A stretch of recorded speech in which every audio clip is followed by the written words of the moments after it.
would like to call this regular meeting of the Richmond Board of Education to order on March 11th, 2019 at 7:01.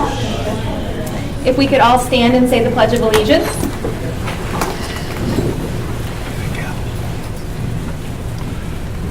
I pledge allegiance to the flag of the United States of America and to the republic for which it stands, one nation, under God, indivisible, with liberty and justice for all.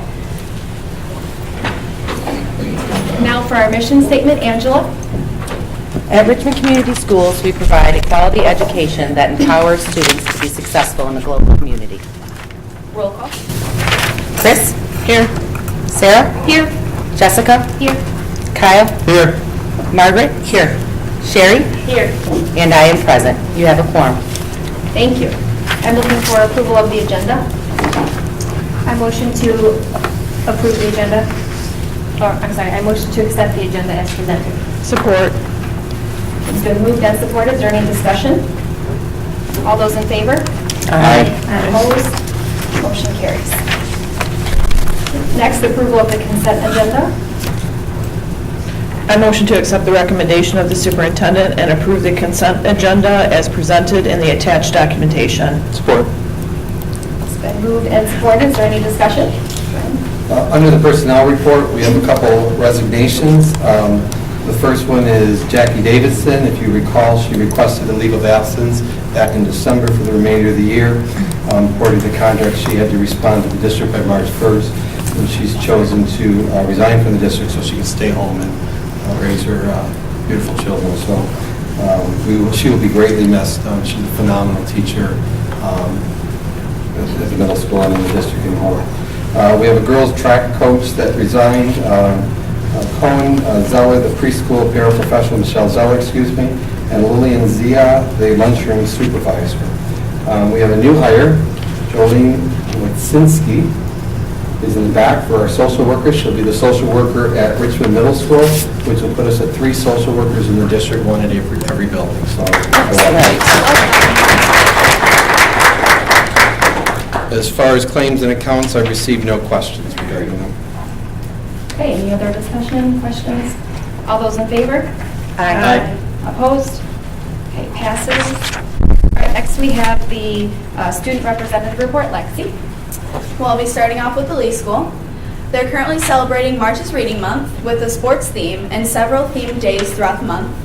There will be many guest readers, including administrators, parents, family members, and even Mr. Walmsley. March 6th was the preschool and kindergarten roundup, and there was over 400 family members that attended for both roundups. Staff was fantastic and showed great pride for Richmond.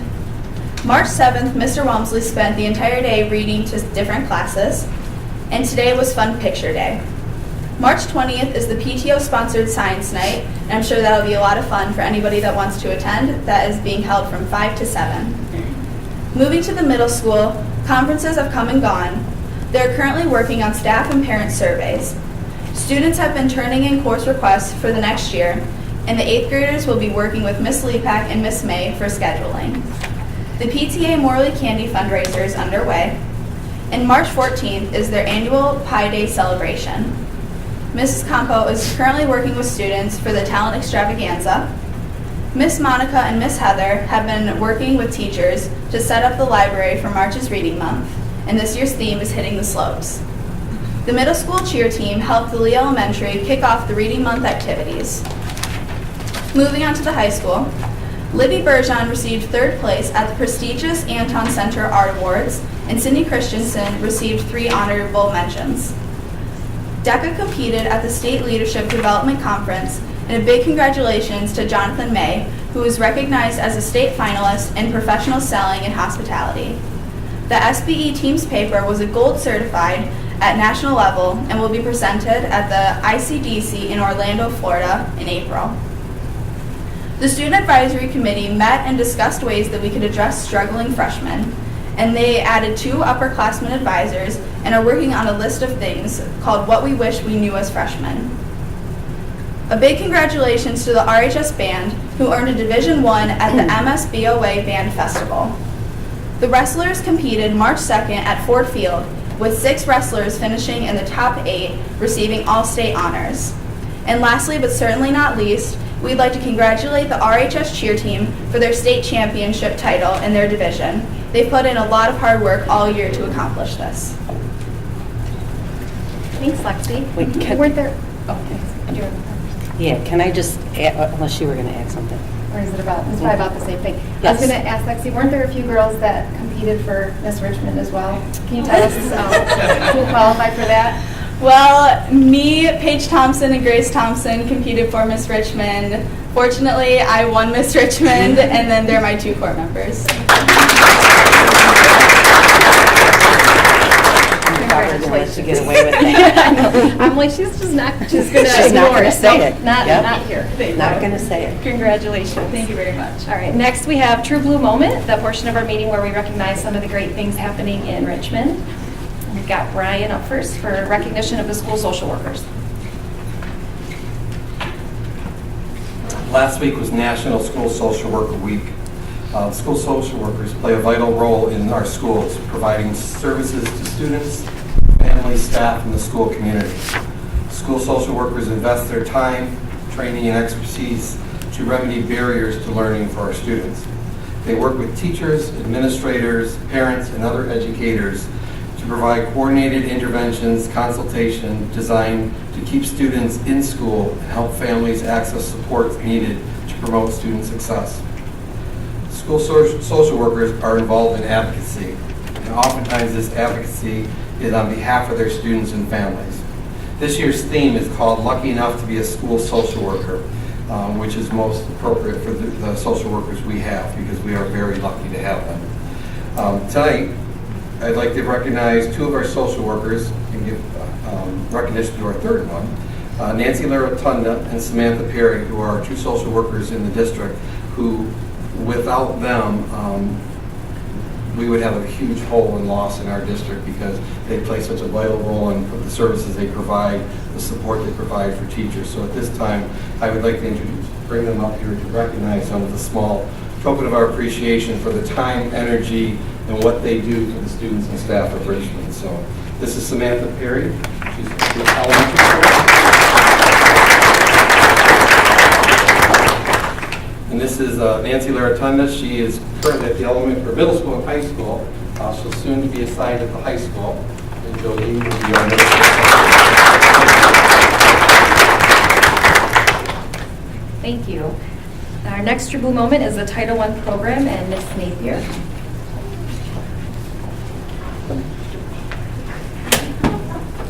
As they're getting set up, I just want to recognize the dedication on this Title I. Our teachers there, this year we have 2 Title I teachers, Mrs. Napier, who oversees the program, as well as all the paraprofessionals. They have really, over the last several years, really focused and toned their energy to provide this needed support for our students that are most at risk. So. Thank you. Yes, I kind of piggyback off what Mr. Walmsley said. This is new to the district, having the 2 certified teachers overseeing the paraprofessionals, so that's been exciting, along with incorporating some planning time that they have with classroom teachers to increase the interventions that we're giving students. So I would like to introduce Emily Malberg and Haley Sullivan, who are our Title I certified teachers.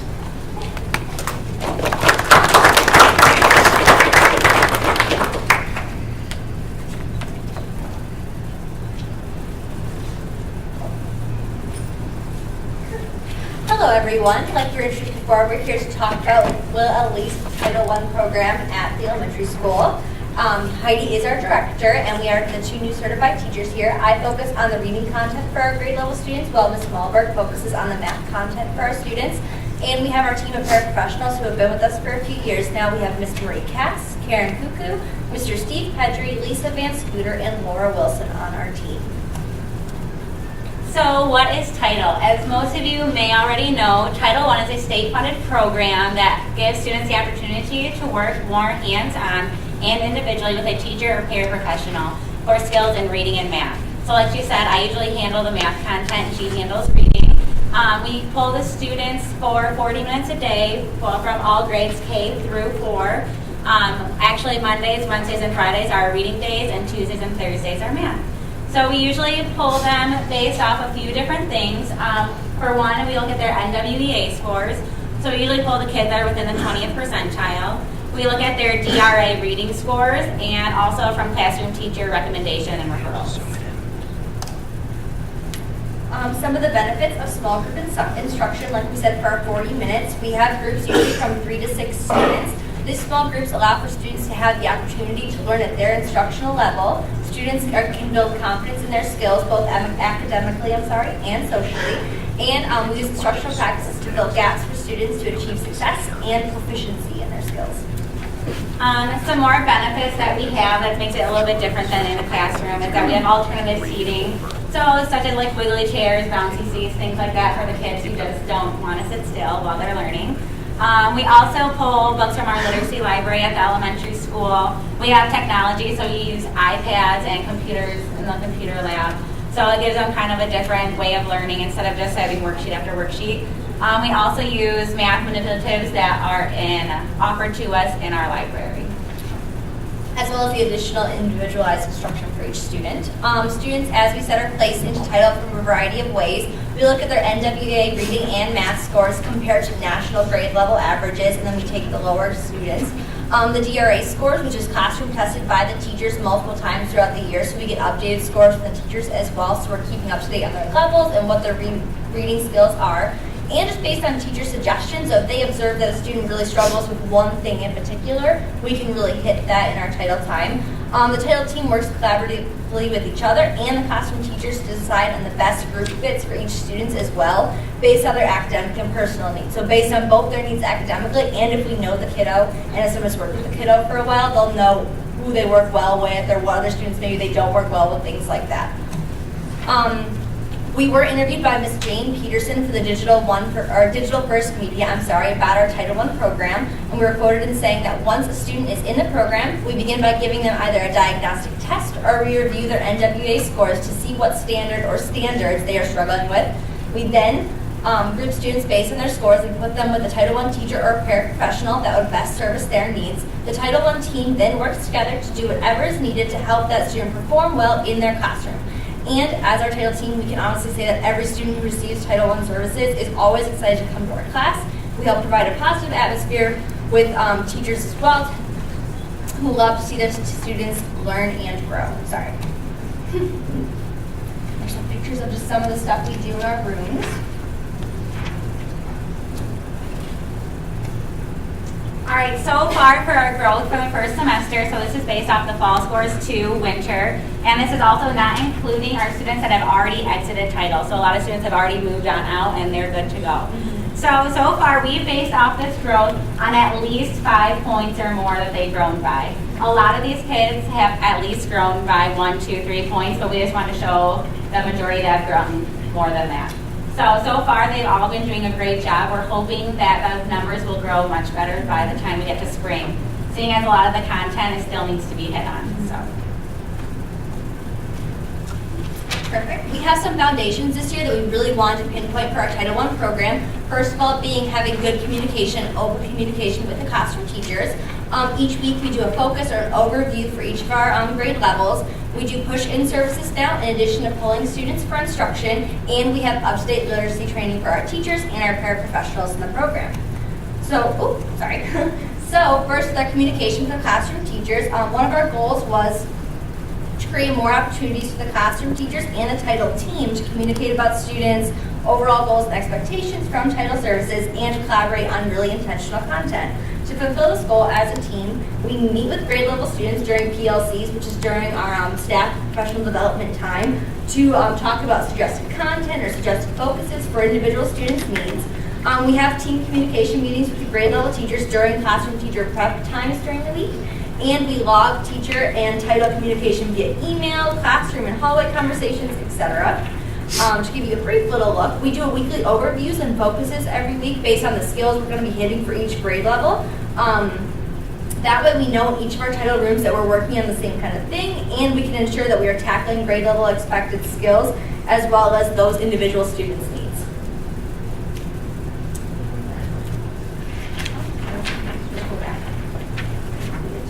Oh, okay. So one of the things that we also do is pushing in. And pushing in is honestly one of my favorite things to do. I love being inside the classroom, and the kids love seeing us come to their classrooms. So basically, when we do push in, usually what I like to do, I'm usually in 3rd and 4th grade, so I will be monitoring the students. I'll be pulling kids back to my room sometimes to read with them. I'll be reading with them individually, make sure that we're asking all those higher knowledge questions. This also gives us an opportunity to see what the teachers are doing in the classroom, especially to focus on all of their objectives and that we make sure that we hit on in our classroom as well. We're also doing the literacy training, so we go to the MISD once a month, and it kind of helps us stay up to date with what every other school in the community is also doing. So it gives us kind of an idea on how our classroom, everything what it should look like, to make sure that we're helping the students to the best that we can. We did ask some of our classroom teachers to give us some feedback, and this is some of the ones we received back on how they think the Title I program is going. We've gotten a lot of great responses from our teachers this year, and they really like how we've been really implemented communication within our Title I program. So they've been loving it so far this year. We also got some student feedback, and this was a little bit more fun for me. But it's like some few of the students, a 4th grader said title is fun because you can learn about stories. You get to read books, and the teachers are nice. 2nd grader said I like reading books. 4th grade, they help me get better at math and reading. 3rd grade, I like when they help us. The 4th grader, I like to do multiplication squares, which is one of the games that we play because it is fun. Prodigy is the best math quiz ever, which is also a game that they like to play. Another 4th grader said, I like every math day. We get to do the best math game called Prodigy, and it's the best game ever. So we do lots of fun stuff. Finally, if you have any further questions regarding the Title I services or our team, feel free to contact us or Ms. Nate here, who is our director. Questions? Just when you said the students have the ability to come out, go back to the class, they don't stay in the Title I. So it's not necessarily all year long. They might be with you for a certain point, you get them to where you need them to be, and they go back. Yeah, it's pretty Okay. fluid when we move them in and out kind of thing. That's kind of one of our goals as well, is to try to get them in and out as quickly as we can to get those skills up. To build them up. Yeah, exactly. And it's really nice because when they do come to us, it not only helps their academics, but even socially, it helps build their confidence. A lot of them, they love to read with us because we have such a small group, and they don't mind reading out loud or doing all that. So once they build their confidence, then they feel good to go back to class. Yeah, So, exactly. Yes. Excellent, thank you. Thank you for your enthusiasm too, ladies. Yeah. Very Your much. energy is really Yes. contagious. Very much, thank you. That's good. Thank you. Thanks. All right, next we have some presentations. First we have the state champion, our individual wrestler. We've got Mr. Reinhardt that's going to come up and present. If the board would like to line up in front of the table here, where Mr. Reinhardt's going to recognize some of our state champions, and it gives you an opportunity to shake their hands and congratulate them. I would ask if there are any parents here, if you could come up with your child, because, I shouldn't say child, I mean young man or young woman, because you were a strong supporter of them and a foundation to get them where they are. So I think you should be recognized too. So. Good evening. We've had a very successful couple weeks here in Richmond Athletics. We're going to start with this young man over here. Like Lexi said, I'm going to piggyback off with what she said. We had 10 wrestlers. You're only able to enter 14 wrestlers into the individual state tournament, and 10 of our wrestlers went to Ford Field to the state tournament. And one of those wrestlers happened to win a state title at 140 pounds, Hayden Beschen.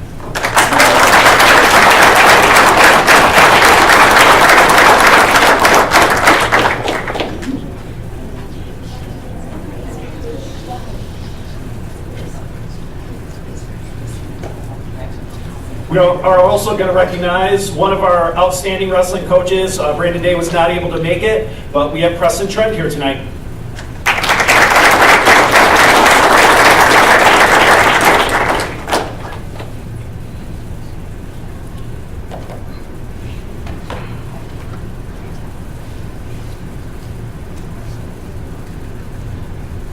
The cheer team has gone through a lot of adversity. They've made a lot of changes this year, but they have benefited from that. They have broken school records. They've broken their own school records. They've broken records at meets. They won a regional championship. And they also won a state championship, but we also found out the other day they're not only state champions on the mat, but they're also state champions in the classroom. So they have the best GPA in Division III. So they won 2 state champions this year. So let's give them a round of applause.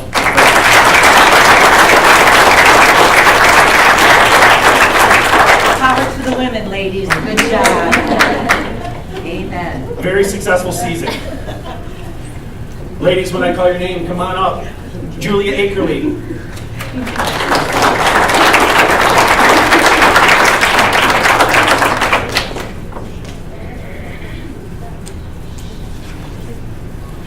Jenna Alexander.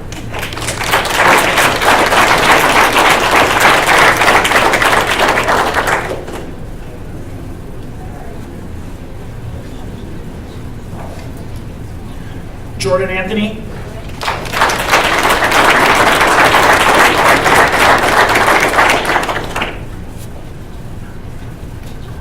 Samantha Bryan.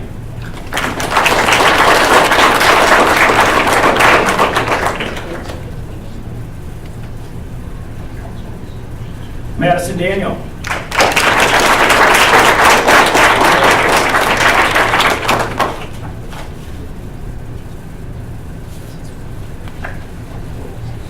Gracie Ellis.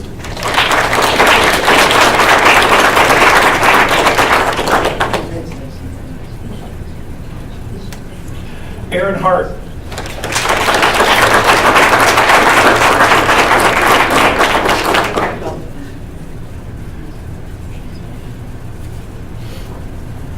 Kylie Hinojosa.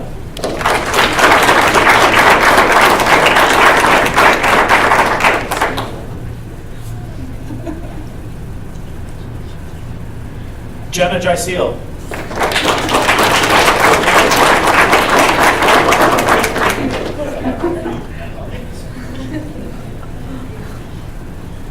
Hannah Giroux.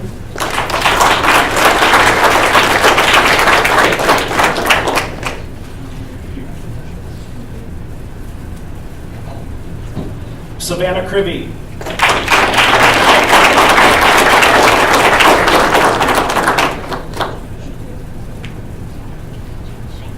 Nicole Logie.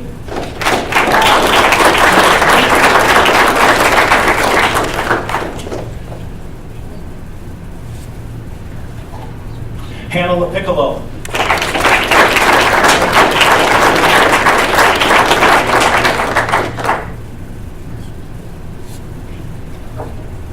Kyler Luna.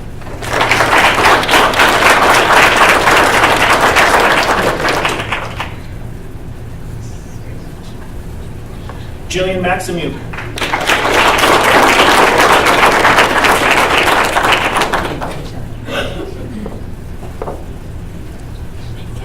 Anna Marshall.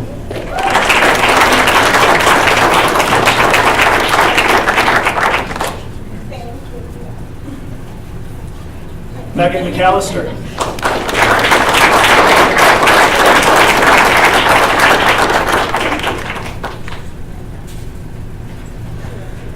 Olivia McCarroll.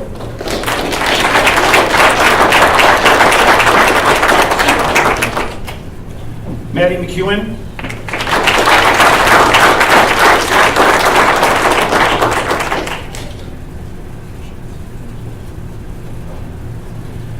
Emily McAlassic.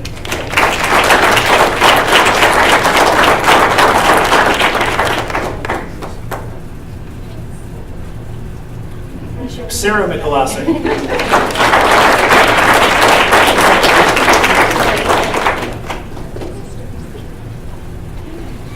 Ava Moskwa.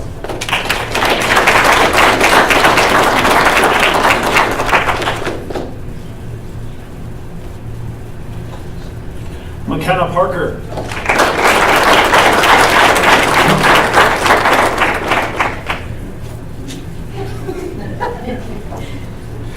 Olivia Polker.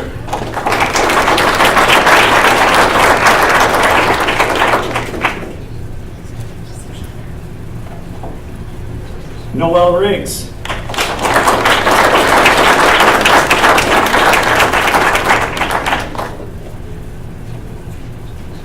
Jordan Valentine.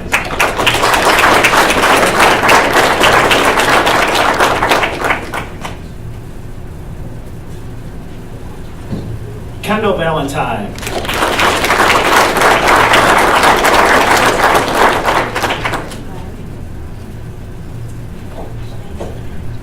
Katarina Wilkie.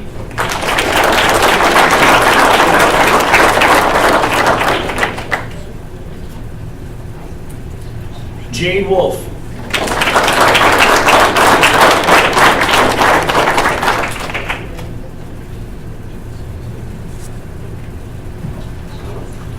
And last but not least, our fantastic coaches, Kelly Mathis and Elena Fenwick.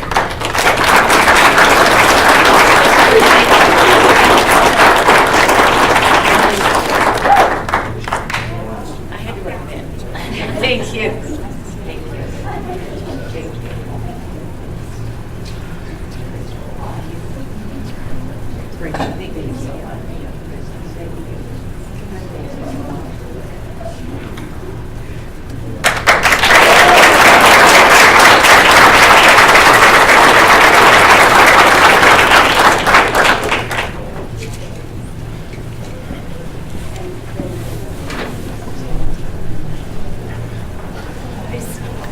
I would just like to say, the last couple of weeks has been pretty exciting around here. We've had many teams head off to state, regional competitions and do very well. And the one thing that I can say with these young ladies, as well as the wrestlers who went, win or lose, they were class acts. They held themselves with the highest esteem.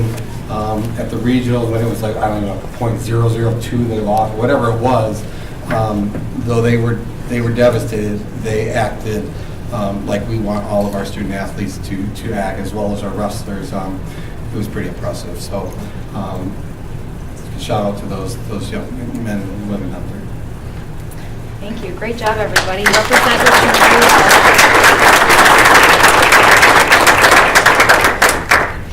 All right, next we have Camp Richmond for summer of 2019. Ms. Lee.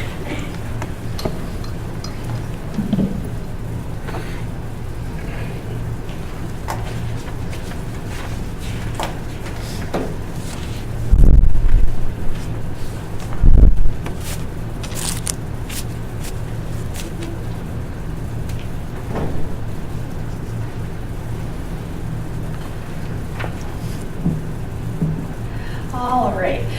Last year about this time, some of you remember, some of you are new to this, we came to the board about Camp Richmond, and this all started as a partnership with the Camp Richmond that already exists, and then giving an extra 4-week option to our parents so they have an entire summer of care for their students. The city of Richmond carries it for 7 to 8 weeks, and then their staff, the camp counselors, need to go back to their college studies and such, and so it does leave that opening, and that's where we filled in. So I'm here today to tell you a little bit about how the program went, some things that the kids did, and answer any questions you may have. So a day in the life of a camper. Breakfast and lunch was provided, both free of charge for students. So the day obviously started with breakfast for those that chose to have that, and then lunch, of course. Some of the things that they did was some room rotating, different things that went on in the rooms.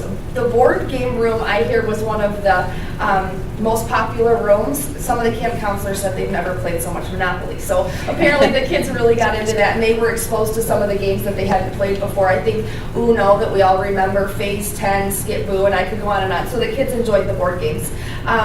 They did art activities, and technology was a really nice perk because we do have the computer labs at Lee, so we have 2 of those, and both rooms air conditioned, so that was a nice rotation for the students. They also did team building and group activities in the gymnasium. The camp counselors also talked about the different age groups. They did separate those during camp in the rooms at Lee in the preschool wing, but when they went down to the gym, they were all a group, and that the older kids really enjoyed playing with the younger kids and kind of peer mentoring them, and the younger kids enjoyed that also. So they got to eventually do a little bit of peer enjoyment, and then they also did have free choice. Something new added to Camp Richmond, the city piece and our piece, were weekly field trips. So getting the kids out and seeing other things other than kind of what they see on a daily basis. So the 4 field trips that we held, and our portion was going to Lake St. Clair, the Metro Park, the Detroit Zoo, Pump It Up, and MJR Theater. The students also enjoyed going to Richmond Pool twice a week, weather dependent, and they also had water exploration fun days. So you can see in the picture, it shows here a slip and slide, and so they tried to do all that they could to keep the kids kind of wet and cool and all of those things. The financial piece for Camp Richmond, as you can see here, there's the expenditure and the revenue. As with anything for the first year, it's a projection based on how things are gonna what things are going to cost, supplies, etc., and salaries. And you can see that it was a little over $300 of a cost. This, for obvious reasons, like I said, the first year. So what I foresee in the future is taking a little bit closer look at when we need to cut camp counselors based on the ratios. So that's a place where I see that we could easily break even. This is just a quick calendar, a visual to show you the 7 weeks for the city of Richmond and then the 4 weeks that we would adopt here, same as last year, and then we would begin on July 29th and end on August 23rd. As far as the rates in all of those things, that's going to stay the same.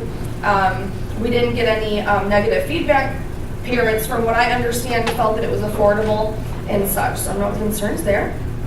And then the next step would be asking the board to authorize administration to enter the partnership again, marketing the program as we did last year, making sure that we let families know that we have this offering, and hold a registration with the city of Richmond. Because they're an established camp already, that's where we kind of get our name out there and let parents know that we have this offering. So we would do that with the city at the same time, which is going to be held May 20th and 21st.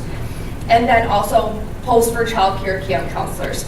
One of the perks of this is that some of our camp counselors came from our already child care and preschool program, so that relationship was already built with some of the students and families. And then additionally, some of the college camp counselors came over and worked as well, so they got a little bit of a mix, so it was neat to see that dynamic change. Any questions? Yeah, when you made the comment about cut the camp counselors, just kind of explain what exactly you're talking about. So running this camp in particular, or anything in the early childhood wing, falls under our state license. And so the ratio, depending on the age of the student, and with these students would be 1 adult to 18 kids. So there's that piece, but then there's also what's best practice. So you keep that in mind. So being the first year and getting to know kind of the program, the kids, the ins, the outs, it's a learning curve and not quite seamless. Second year, I was referring to, we can probably say, okay, 2 staff members is sufficient as the program's running a little bit smoother. You don't want to, as a new program, have 1-2 staff members. So we do the same thing in childcare. As numbers go down, we send staff home, so that way we're making sure that we're keeping everything as needed. Did that help, Mrs. Stelto? Not really. Part of the issue is we staffed it based on what we projected student enrollment to be. Right. And we kept that staff pretty consistent the entire time. As the day winds down and you have parents kind of signing their students out, we kept staff at a certain ratio when we could have done what we did normally during the school year. As it gets down to a certain number, 1 staff member can go home because we don't need as many staff members from that. So I guess the word that triggered me was cut.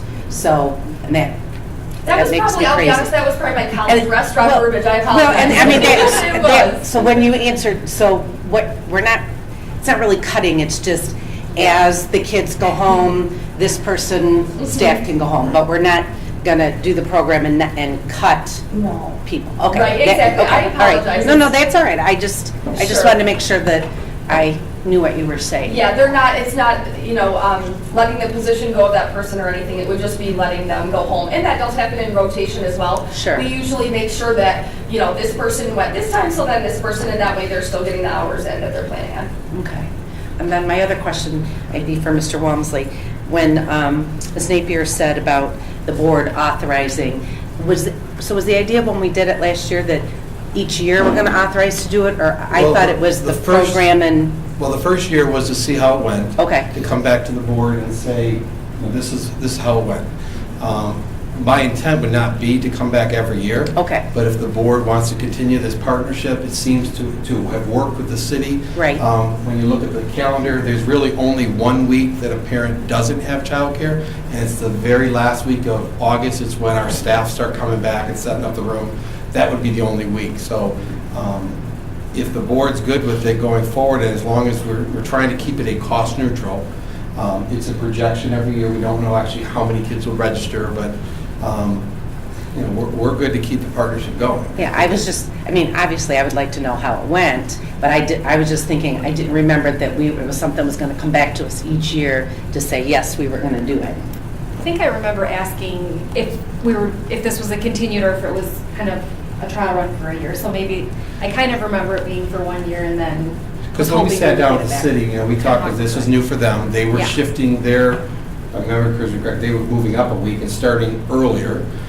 So we had Right. some learning curves on both ends in Okay. terms of, could this work?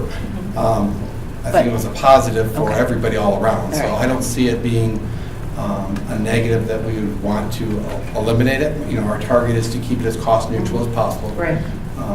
Keep the price affordable for parents. Okay.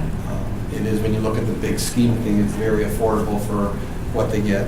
Our plan again is to, we haven't officially been granted it yet, but apply to be the summer feeding program to Right. again offer free Right. breakfast and lunch.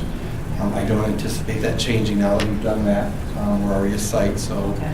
we would continue that process. Okay. About how many kids did we service? We serviced anywhere between 30 and 45. On field trip days is when we seen our high of 45, you know, so Right. that was good feedback, good to know that's what they like to do. So, you know, but between 30 and 45. And I don't recall, was there extra charge if they only came on field trip days? No, they had to pick their, They picked their days. They weren't permitted to come just on specific field trip days because then you'd have 100 kids. Right. Right. So they had to choose at least one other day plus field trip day.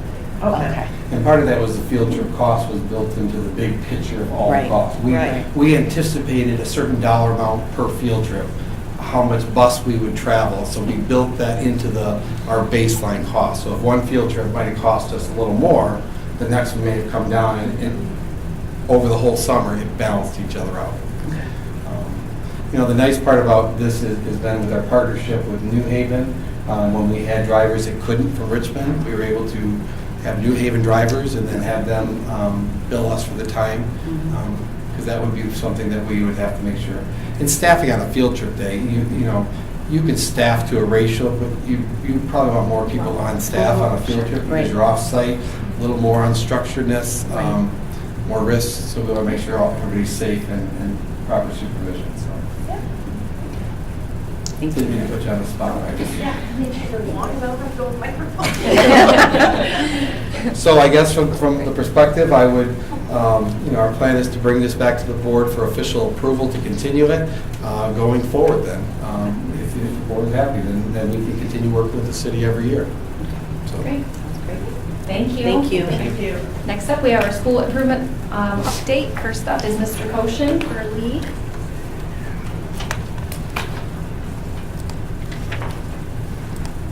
Evening, everyone. How are you doing today?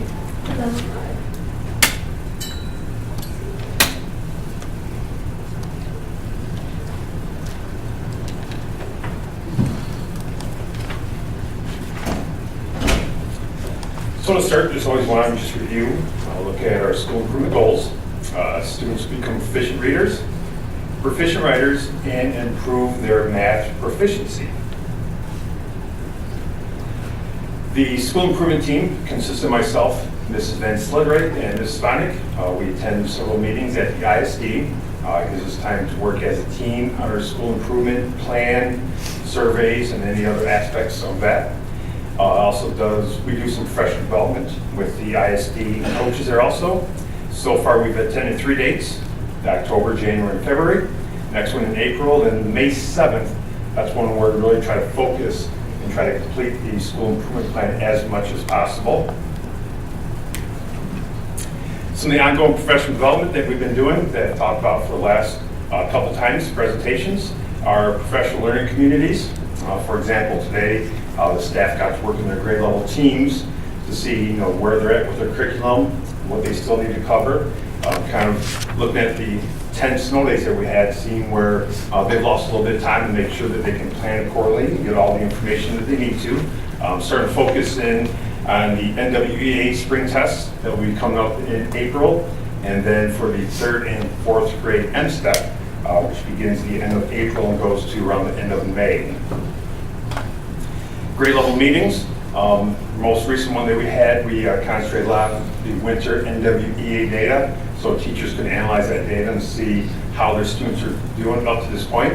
A lot of the teachers use that data to reorganize their groups in their classroom, whether it's guided reading groups, math groups, because similar to Title I, when they look at the data, students change throughout the course of the fall and the winter, so it gives teachers time to analyze that data, move students around if they need to.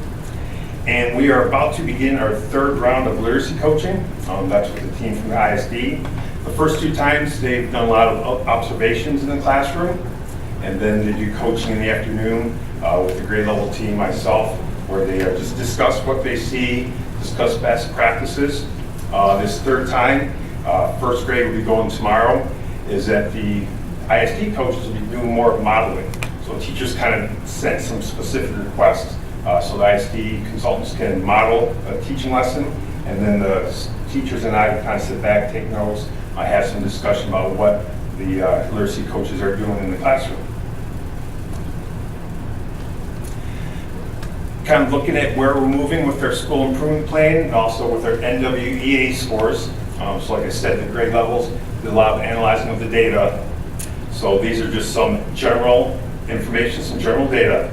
So in the winter, so this is the percentage of students that showed any growth at all from their fall to their winter tests. For example, looking at kindergarten, 100% of students, so every student in kindergarten makes some growth from fall to winter. And without looking through all the numbers, kind of gives you an idea of what a great job the students are doing and what a great job the teachers are doing when we see this amount of growth up to this point. So this is just the fall to the winter percentage of students who made any growth at all. And then looking a little bit more, when students take the NWEA in the fall, they get a growth target, a student growth target. It shows how much they should grow in the 1 year of teaching and of instruction. So these students have already met their year growth in just the 1 test session from fall to winter. So these are the projected growth that they should meet from fall to spring. This is the number of students who have already met that halfway through the year. So kindergarten, 86% of students have already met their target growth. 1st grade, 80% of the students met their growth. 2nd grade, 85% have met their target growth. In 3rd grade, 69% of the students, and in 4th grade, 79% of the students. So it's pretty impressive that these students have already made their year projected growth, and we still have over a marking period to go. So more learning for these young geniuses. And then in reading, in kindergarten, 82% have already made their year-long growth. 1st grade, 72%. 2nd grade, 83%. 3rd grade, 64%. And 4th grade, 75%. Now, as we're continuing working, as we get to the spring testing, which will be in April, middle of April, we're hoping, obviously, that these numbers will continue to go up and get as close to 100% as we can get. Language usage, only 2nd, 3rd, and 4th take this. This is not a test that's designed for kindergarten, 1st grade, so that's why those are not included. So 2nd grade, 83% have made their growth. 3rd grade, 64%, and in 4th grade, 75% have made their year-long growth in just the fall to the winter testing. So as we talked about all the PD, we we've been doing, all the focus on our school improvement plan, what we can do in the classroom to help students out. This data just shows that we are moving in the right direction, and excited to see what these numbers will look like when we do this presentation near the end of the year and looking at how they've met their growth from fall to spring. Any questions? When do we get the NWEA results for the spring then? We will take that test, not the week we get back from spring break, but the week after that. We spend about 2 or 3 weeks doing the test. And as soon as all students are tested, we can close the window and get that information, usually within 24 hours. There's some reports we can't do until all the windows closed, some of the bigger reports, but within 24 hours, the teachers can see their student scores. Are there any of these that we're alarmed about? Not alarmed, as we're just looking at just the winter test. Just gives us a good idea of where we're going, where we need to go. Looking at some of the growth that's already at 100%, it's pretty exciting just knowing that how much more the students will continue to learn. So teachers use this a little bit for their specific students. They can look at the learning continuum to see what parts of their curriculum they still need to cover. So these are just kind of large numbers to look at, just to get an idea of how we're doing up to the kind of the halfway point when we finish the winter test. And the winter test took about a month because all the snow days they rescheduled, so a lot of schedules went out during those couple months. I have a couple. Yes. When you're talking about the literacy coaching and the ISD that helps us in the observation, so they come in, people from the ISD come in and observe in our classrooms. That's what am I understanding that? Well, they've done, they do 3 different rounds. Okay. So the first 2 rounds, they'll come in the morning. That's when we have our literacy block, about 8 to 9:30ish. So the coaches will go in, just observe, take notes. And then after they're done observing, the coaches and I, we meet, just have some general discussions about observations, what we've seen. They'll ask me some questions about what I've seen because, the coaches aren't in the classrooms that much to know the big picture, so I kind of fill them in on a few things. And then it's just, then the teachers come in the afternoon, and they just, a lot of questions and answers. The ISD coach will ask them, we didn't see the whole lesson, where do you go from here, what did you do prior to it?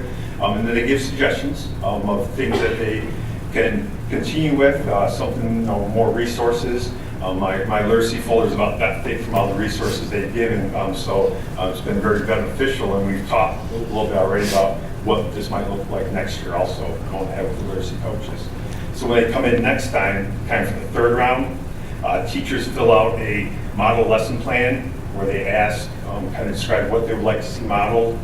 Could be whole group reading, whole group writing, interactive writing, just some of those different parts of the balanced literacy that teachers, some of them will say, this isn't my strongest area. I could use a little bit more feedback, a little bit more resources. So that's when they ask for literacy coaches. And that way the teacher can see, watch another teacher teach the class and kind of just see some different things that can be done. So the goal is then, we're doing this year, so the goal is we're going to implement things that we're learning throughout the grade levels, throughout the building. Yep. After each literacy coaching, I can go in classrooms the next week and there's things that they are introducing, things they are doing differently. Sometimes it's, I know we do that, I've done that before, for some reason I just, I don't want to say forgot about it, but there's a lot of things that they do throughout the course of teaching, so some of those, that's a good refresher, kind of jolts my memory, I'm going to do that a little bit. And, the experience that the literacy coaches have too, that's very nice that they, many years of teaching literacy experts just to help us out as some of those very important resources. And then how do we gauge that it's successful? We can look at, teacher feedback, how they feel they're doing, administrator feedback, seeing what they're implementing in the classroom, looking at NWA scores, a little bit more of the reading part. All teachers do a DRA testing, which they sit and kind of listen to the students read, retell, so they can look at that. And then for 3rd and 4th grade, we'll be getting ready for the M-STEP. So we're looking at when we get that data, as it continues to increase, as our scores go up, that's just an indication that that instruction, fine-tuning the instruction, adding some more resources should help all those scores. Okay. And then when you were talking about your your growth and the testing, the 83%, 64, 75. With the presentation that we had with the Title I, how do we know in that 83%, 64%, 75%, how that program, those students, I mean, is there any information that can tell us that what they're doing is successful, and are they part of that 83% or are they part of the 17%? Yeah, when I do the certain reports that give this data, it's by grade level, it's by teacher. So the title staff, they use the same data I use for this, but they just looked at the specific students and how they scored. So yeah, those title students are in these numbers.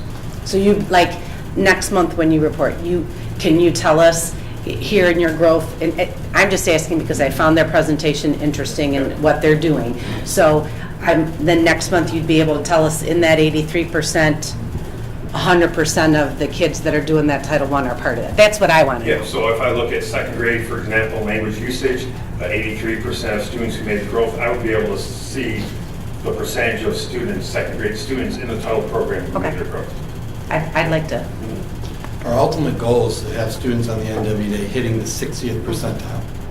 That's the predictability, that the correlation between the NWA and MSTEP. If a student is in the 60th percentile, they have the best chance, or most likely, to have proficiency on the MSTEP. So when you're looking at growth, we may have kids that have grown from the 20th now to the 30th percentile. We're not there at the 60th yet, but we're showing the growth. And if my memory serves me, last year when Ms. Napier did the end of the year, and she did Title I, what was reported last year was Title I students had a larger growth rate than students who didn't have that service, which that's telling us that program's successful because we're actually making larger strides, which is for students at the bottom end, that's sometimes a negative connotation, but that are struggling, they often have 1, 2, 3 grade levels that they're trying to achieve just to get up to grade level. So absolutely, I think that the current program and what they're doing is really forcing in a positive way that collaboration of those students, all students in that classroom. And if I can add to that, they are expected to track this data as part of any professional development that they may have also, and this has been for the last 3 years back. So when Dave and I do their observations, in the paraprofessionals observations, that's a piece that we look at is what's the percentage of growth that your students are making, and how many students are exiting out of the program, meaning that you're getting them, not only growing them, but getting them to proficiency, because that's what the program is really for, is to grow them, yes, but grow them to be grade level and to be successful, amongst their peers, etc. So that's something that so you're looking at both. You're looking at how much are you growing, and are we growing you to the point that you are at grade level, which is the real kind of goal. So. And that's one nice thing about NWA is that there's so many reports you can do. You can dive deep into and get almost any information. One I always find interesting, Mr. Walms and I were just looking at today, I can run a projected proficiency report, which shows the percentage of students that they project to be proficient on the MSTEP. So I always like to run that and kind of see how close are we, what it look like. Hopefully a little more excited, a little nervous looking at that. So I had some really good numbers and a lot of reports you can look at with the NWA. Because one of the things we're finding, I know Mr. Koshin's mentioned, Mr. Castle's mentioned in previous, we have students that just 1 or 2 questions can change on the state cut score. And so if we can focus on some of those bubble kids and get them over that hump, it builds their confidence. I mean, it's a good thing. And those are reports you can pick out an individual student exactly where they're at. Okay, thank you. Thank you. Next up, we have Mr. Bartels, middle school.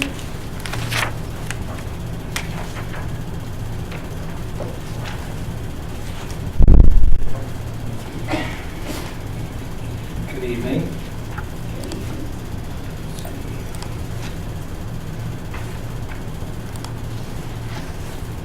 All right, just to continue on with our school improvement update throughout the year, just to let you know what we've been doing and focusing on second semester with our professional development activities.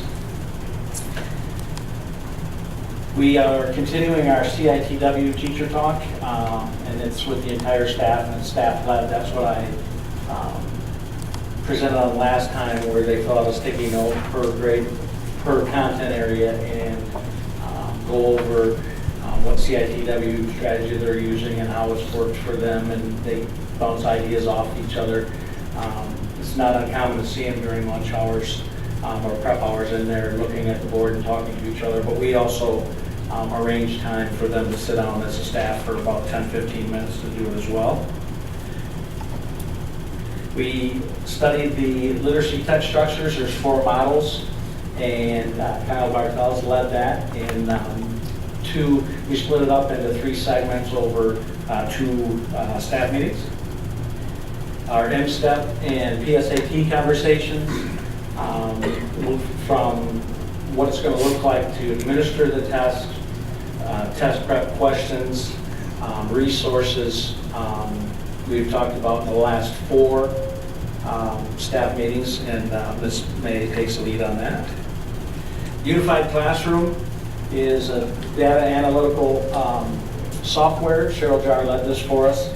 This is a computer program that's taken over Data Director, and Data Director is what we use to have teachers analyze their own assessments, and that's no longer supported by the ISD, so we went to Unified Classroom, and all of us administrators got trained on it in August, and teachers from each building have been trained and bring it back to their buildings. And we had 2 sessions where Cheryl Jar led it for us, and it teaches how to log in, how to set up your classroom, how to find all the standards that you teach, and then what kind of charts and graphs you can get based on how the kids are doing on your own assessments, besides the M-STEP, the PSAT, and the state assessments for our local assessments. They have it within, as soon as they run those Scantrons that they create through this unified classroom. They'll have at their fingertips how an individual is doing on all the standards, how many times they've tested that standard, and how their whole class is doing it, and how all their students are doing it. They had like 4 or 5 sections of students. It's a great program, and next year they're supposed to come out with where you can create your own tests that are online and they're interactive, and it talks to the Unified Classroom, which talks to Power School. So it's a fantastic program, and that's supposed to be out next year. Standard-based grading, our first year review.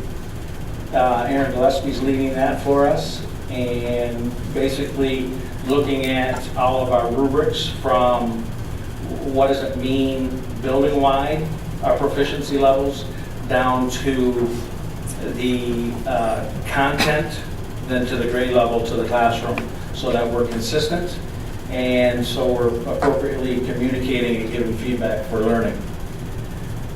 And we've been working on that. Staff, student, and parent surveys. Our staff and parent surveys will be in May, and Mrs. May has led this for us, and I just want to highlight some of our, because we've already done the student surveys, and we're not done with student surveys. We've surveyed students 3 times already this year, and we'll probably have 4 or 5 total. Just to give you some of the kind of questions that we ask and the results we get. For example, the adults at the school care about all the students, not just a few. 92% of our students surveyed would agree. Question, I know how to get help from an adult at school if I need it. 96% agree. The school environment makes it easy to learn. 93% agree. Students can participate in many different school activities. 98% agree. Students feel safe when they're at school. 92% agree. My teacher cares about me as a person. 95% agree. A few more here. My teachers encourage me to do my best. 98% agree. Teachers give students extra help if it is needed. 97% agree. Teachers expect all students to work hard each and every day. 98% agree. My classes challenge me to think and problem solve. 96% agree. and teachers making it clear what I'm supposed to learn. 97% agreed. And then, of course, with the surveys, that was, just a handful of positive results, and I would say 95% of our survey questions, we did like the responses that we received, but there are areas of improvement, perceptions that we feel we need to work on. So some focus areas would be, how well is your school doing teaching you the following? Understanding your strengths, weaknesses, and interests. 85% of students thought we were doing a good job of it. 15% said we need to improve on understanding a student's strengths, weaknesses, and interests. Speaking clearly and effectively, 88% of students thought we did a good job of that, whereas 12% thought we need to improve. Doing things to help my community, 83% thought we did a good job of it, 17% thinks we need to improve. And how often do you feel really challenged? We had one subject class where 18% said never, which is obviously a concern of ours that we're going to dive into and figure out why. Questions? I've got one question. Yes. Okay, so on the student surveys, is there a comment section? Because I noticed that one question of, do you feel safe? 93% I think it was. Is there a way for them to say maybe why they don't or why they're not? We didn't on that question, but we can do a comment section. We for our parent surveys, we do have a comment section. Right. I'd just be curious. We can certainly reach out. Yeah, I would be curious if they have, something tangible that they're thinking it might be good feedback, or if they're just circling it just to circle it. It'd be good to know if they're, what their words to go with that are. So I was just curious. No, I agree. With respect to the standard-based grading, and you're doing the review, how do you think, all things considered, that has gone with parents, the staff? I think the implementation, obviously, there's always areas to improve, but to be honest, I've had a handful of parent complaints. Once parents talked to the teachers at parent-teacher conferences the first round, and then the second round, some that didn't make it to the first round, once they get an explanation from the teachers, they're saying, why didn't we do this earlier? And again, I think it starts with us, myself, with communicating. That's going to be part of our parent survey, asking questions about how we can get the message out better. What we're really trying to do, because it's more of a focus on the learning process to the end result than just the end result. Right. My teachers would say, and this would be part of our staff survey for them too, about what they notice from students and not, but a lot of the feedback that I've gotten is that they're having more in-depth conversations with kids about what it is they need to do to become better students, to learn more, versus I have my B or my A and I'm happy. Because even if you have an A, you're missing content. So the conversations that students are having with the teachers, according to the teachers, has been really encouraging. Did all students take that survey? Yeah, it was 434. There might be a handful that didn't, but And then 96, 97% of our kids. Okay, that's great. And then how are we going to get the survey out to the parents? How is that distributed to them? It will be an email link through School Messenger. It'll go right to their email. They log in and then they answer it. And then those that don't have email, I'll send a text, or I won't send a text out, but we'll notify them that they can go on the website. We'll have it on our website so that they can take it. Okay. Okay. Thank you. Thank you. Next up, we have Mr. Castleton High School.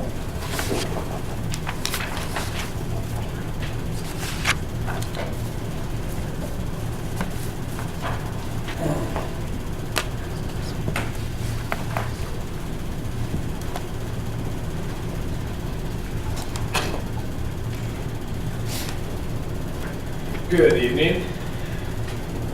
So again, we're going to kind of go through what our goals were for the year when we started the year as far as achievement. The goals were to use the data in the NWEA, the PSAT, the SAT, and the MSTEP to drive our instruction for the year. What are we doing to meet those goals at this point?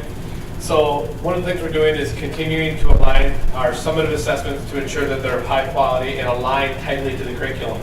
So during our professional development time and during our teacher professional development time in services, they are going through their assessments and they're making sure that they're aligned specifically to the curriculum, as well as mirroring as much as possible the type of wording and structure that the SAT, PSAT, and all those other standardized tests are going to present to our students here in just under a month. Actually, it's creeping up on us.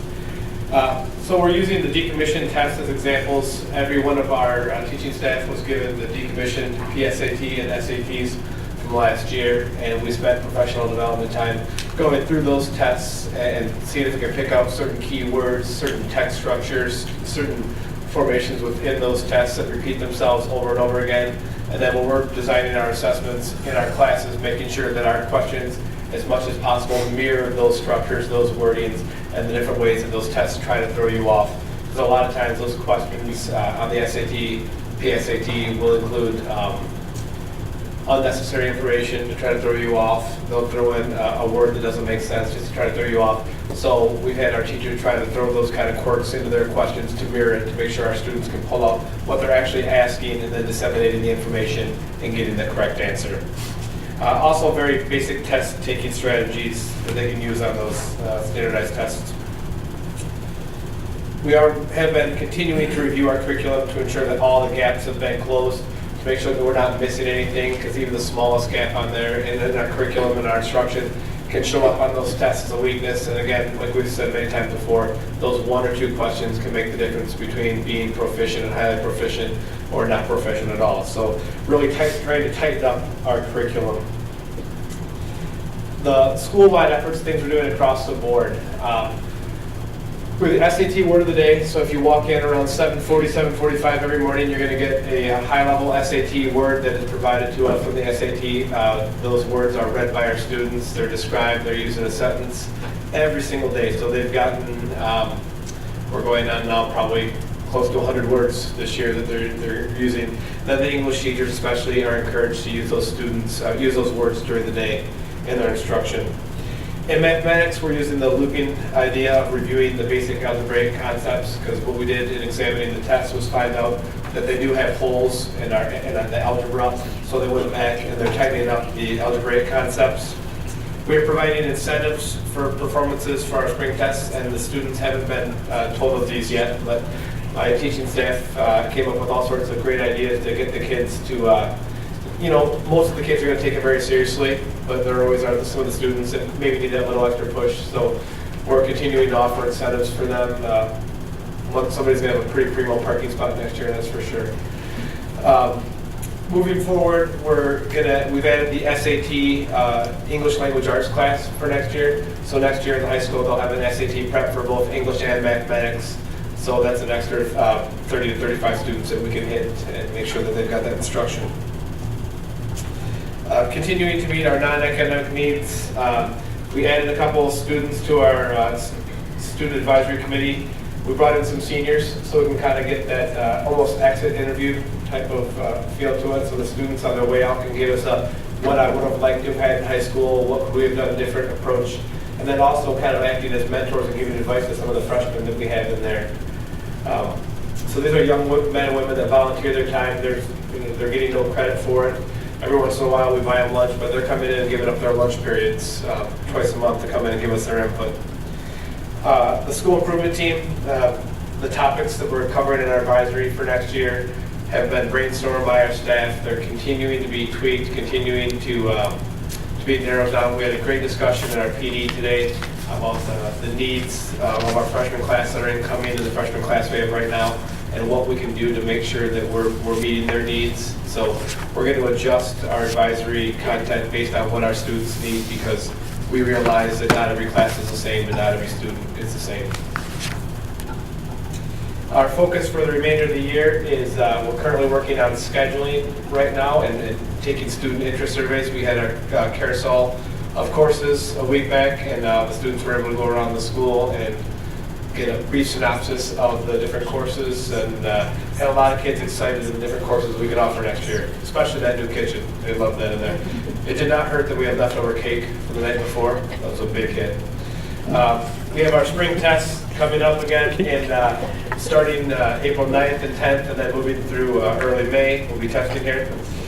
Making sure our seniors have all the tools they need to get success outside of RHS. So Mrs. Leapak has been working diligently on making sure that all students who are eligible for scholarships know where to find that information and know how to apply for them.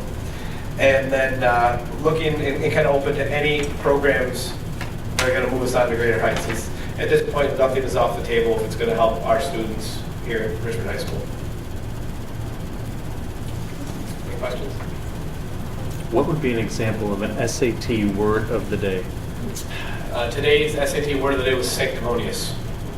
Oh, don't ask me to use it in a that sentence. sentence, Mr. Gassel. I choose not to give you the definition of sanctimonious. Very good. Fair enough. It is pretty interesting. The students walk in and they'll get in there early, some of them, and they'll practice the word repeatedly, and they'll get up there and they'll mouth it to me as they're about to say it. I'm like, nailed it. So. I like that. That's just one example throughout what each of the buildings is doing, because vocabulary in a lot of the buildings is key for students to be successful on any type of assessment. So each of the buildings in their own way as an incentive or trying to get kids interested to build that vocabulary is critical. So, thank you. Thank you. Thank you. All right, next up we have public comment. If anyone in the audience would like to address the board, you can do so. Come up to the podium, leave your name. You have 3 minutes to speak. It's not a question and answer period. Is there anyone who would like to address the board? Okay, moving on, we've got superintendent and legislative update, Mr. Walmsley. Okay, I'm going to start with the legislative update. Since our last board meeting, the governor has released her budget. Most of the conversation has been around the road and the taxes on the gas tax. But for the first time in many, many years, there's probably one of the largest investments in K-12 public education. And the governor's budget is really based on the School Finance Collaborative, which was released, I get it over here. That's not good. To the left, that's what it is. That's to the left. If you go to our district website, on it you'll see the School Finance Collaborative, and when you click on it, we'll talk about the recommendation of this committee, which was supported by a recent study that by Michigan State University, how schools should be funded. Our schools have been funded the same way since the 50s. Everybody gets the same, and that's really not the case when you have different subgroups such as special education, English learners, at-risk populations, etc. To see the budget, if you go to the state budget office website, there we go, and I'll just bring this over here so you can look at it. On the state budget office, you go to the executive budget, and there's actually a map that pops up, and you click on the funding, and you can enlarge it. But you can actually hover over any part in the state of Michigan, and you can see the school districts, and I believe that's Romeo, so give me a second here to find. There's New Haven, Armada, and when you click on Richmond, the governor's budget for Richmond calls for a $180 per pupil increase, $29 increase for special education funding, $57 increase for at-risk funding, and a $56 increase for CT funding. So when you total that, and again, there's some rounding errors in essence, but it's basically about a $322 increase that the governor is proposing for us. And what's unique about this budget that has never happened in all my years of education is it really looks at what that finance study has been trying to do. Changing for students that we know it costs more to educate, putting the dollars behind it. The business community, Chamber of Commerce, the education community, all know we need to invest in education. So it's out there for families. The challenge we're going to have, and I don't like to be negative, but I think we may be in a situation where the budget is not approved by the time you guys have to approve the budget in June, so we're going to make some assumptions. The state has until October 1st to approve a budget, and there have been years that it didn't get approved till September. Hopefully not. Hopefully our legislators will stay focused on we need to educate our students in investing, but I think the roads issue may be the hiccup in this whole budget from that perspective. I've had a lot of questions regarding snow days. Just to recap, the state law allows districts to have 6 snow days waived. We as a district have 10 that we have utilized this year. The state superintendent can waive an additional 3. We have applied for the state and have been granted that 3 snow day waiver. So right now, 9 of our days are waived that we do not have to make up. So currently, if legislation does not change, we will have to add 1 day of school, which right now would be coming Monday, June 10th. There is legislation, House Bill 4602, that would say, basically says the days that the state declared state of emergency days would not count. And so you wouldn't have to make that, which would basically give every district another 3 days of potential waivers. If that legislation passes, then we would not have to make up days. I am not putting out a new calendar for the community until later on when we have closer. I don't want to confuse people saying we're going to add a day, oh, now we don't need to. Hopefully this will be taken up very soon from the legislative aspect. So far to date, 300 school districts have applied for state waivers for the additional 3 days. There are districts that are, the dilemma or what we're holding off on the legislation is how do they deal with districts that are nearing 20 snow days that they've experienced, particularly on the west side and upper peninsula. There's a lot of combinations to do some type of tiered system that if you're between, 10 and 15, this is your option. If you're between 15 and 20 of this option, whether it's adding minutes to the day and so forth. That's to be, so right now, without any legislation passed, we do have to make up 1 school day. And Brian, can I just ask, we couldn't just add minutes? No, the law to requires make that us day? to have 180 school days scheduled. Oh, got it. Okay. And we, just as a recap, about 3 years ago, maybe 2 years ago, we had to add 7 days to get up to the 180. Okay. So it allows you, it requires you to have 180 and 1,098 minutes. 1,098 hours, excuse me, not minutes. That'd be a very short school year. District events, some of the stuff Lexi pointed out. I do want to point out that our 12th grade AP art student, Elizabeth Bergeon, was accepted into Western Michigan and received a $12,000 scholarship for her art program. Unbelievable. It's something to be very proud of. Lexi talked about some of the artwork. There were 72 art pieces selected for the Macomb, Oakland, and Wayne County art exhibits. Susie Christensen was 11th grader, had one of her artworks selected to be in this show, along with Kyler Luna and Libby Bergeon. So that's a great accomplishment there. We have some phenomenal artists. If you haven't seen it, a lot of times in the spring, come to the in Richmond and the art exhibit to see some phenomenal work. This past Wednesday, we welcomed the class of 2032 and 2033 and 34 preschool roundup. And first of all, I would like to thank the staff. Unbelievable, that staff at Lee, from the preschool teachers, aides, the secretaries, Mr. Koshin, Mrs. Napier, the food service, the custodians who had that building ready to go. This is pretty remarkable. Never in my 5 years have we had these numbers, just to give you a sense. For preschool roundup, we had 67 students pre-register and 13 walk-ins that night, so we know of 80 preschoolers as of now. For that, we've never had that large of a number at this point. 35 of them have already completed the registration process up to date. There's still some stuff they have to turn in, like vision and so forth, which will come in August. Kindergarten, 71 pre-registered, 20 walk-ins. That's 91 kindergartens identified now. We have never, my 5 years been here, had 91 kindergartens in March.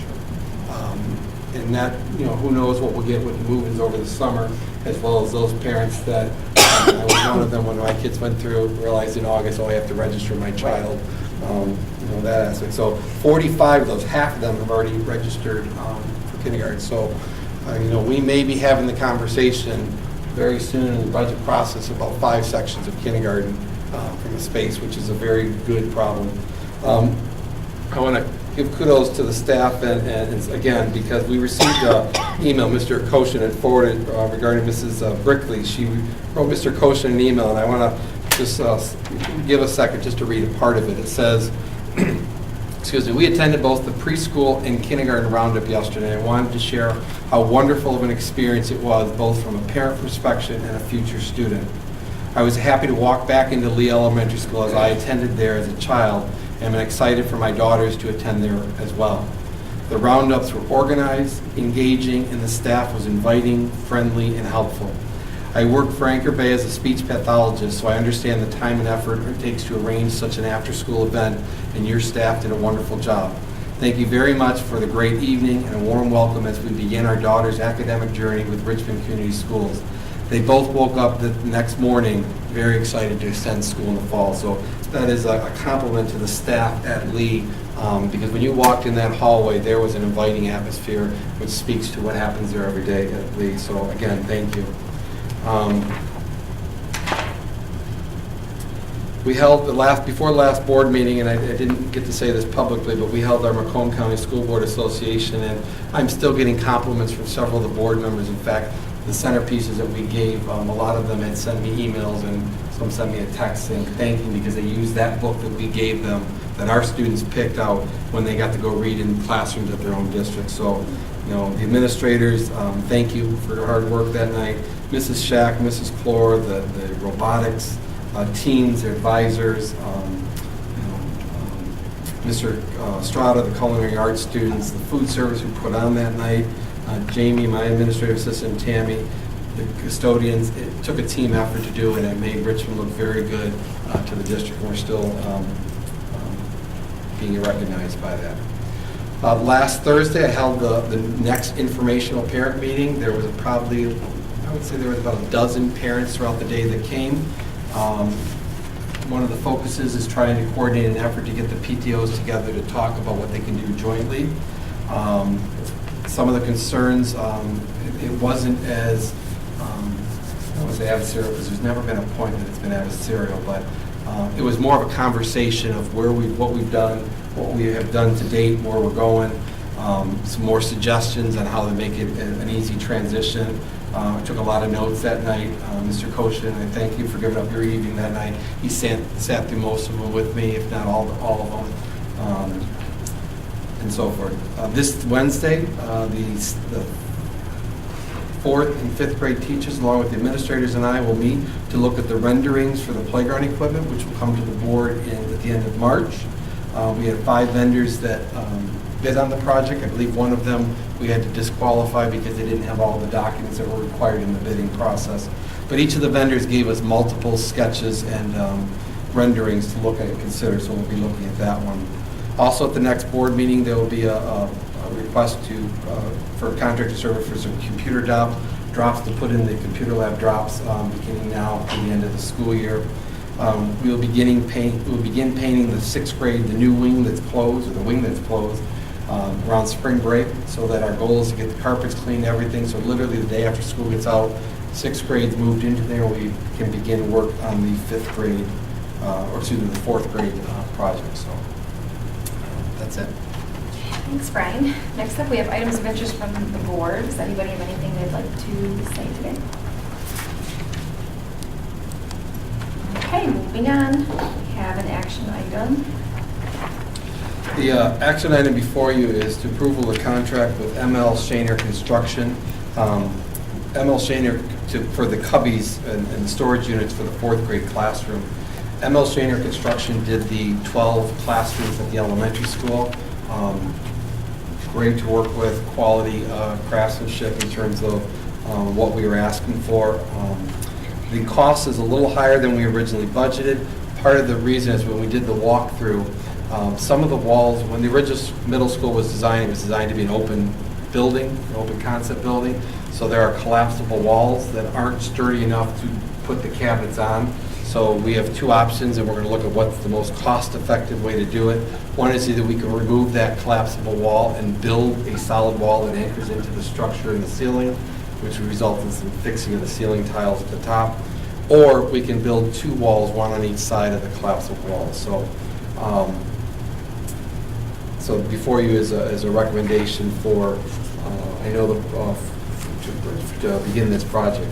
Part of the reason I'm coming to this meeting so we can get the lead time of ordering the materials, because literally the day after school gets out, their plan is to begin demoing that wall and building the actual wall so that it's done by June 30th, so that we can get those classrooms ready to go in July. So we're ready to go in August. The sample resolution. I motion to accept the recommendation of the superintendent and award a contract to ML Shaner Construction, Inc. for 4 classroom storage units for an amount not to exceed $52,060 plus 10% contingency for site work conditions as outlined in the attached documentation, for which funding from the 2018-19 general fund is authorized. Support. It's been moved and supported. Is there any discussion? I'd just like to point out that 10% contingent, we had it on the last one, because we were taking cabinets out of that the 12 classrooms at the elementary school. When we had asbestos tiles in it. There's nothing there right now, so I don't anticipate having to use that 10% contingency, but it prevents us from being held up, because there's nothing that we're taking out of those classrooms. Okay, all those in favor? Aye. Aye. Opposed? Motion passes. Okay, looking for a motion to go into closed session. Pursuant to Section 8C of the Michigan Open Meetings Act, I move that the Board of Education goes into closed session for the purpose of negotiations. Support. It has been moved and supported. Is there any discussion? All right, Angela. Yes. Chris. Aye. Jessica. Aye. Sherry. Aye. Kyle. Aye. Margaret. Aye. I vote aye. We'll be going into closed session, and we will not be voting when we come out.